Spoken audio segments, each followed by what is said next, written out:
Watching these videos of some counseling sessions were exactly what I expected.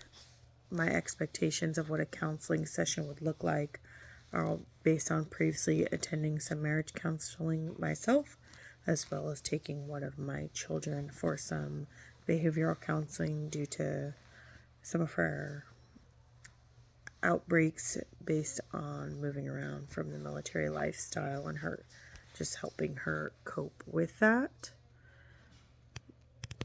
In Stephanie's sessions, I noticed that the counselor was doing repeat backs to show he was active listening. He would bring up something she said and ask her to elaborate on it.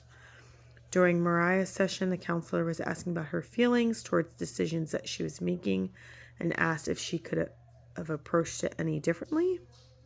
He also reminded her of what her goals were and why she started counseling, as well as giving some suggestions on things she could try differently and to impact her thought process. Goals are important. Francis et al. In 2020 talked about how goal setting is important because it also has a positive outcome with mental health. I personally think I could see either one of these counselors, even though they have different approaches on how to get their client to think about what was going on. Both were very attentive, I felt, and within that were showing their theatrical model. They were both asking for client input during their different styles of repeat backs, and I definitely both felt they were showing empathy as well as active listening.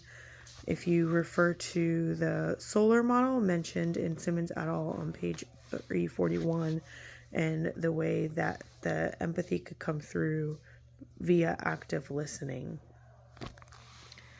Both Stephanie and Mariah had mentioned at a minimum they were in the second session based on mentioning a prior session in the videos.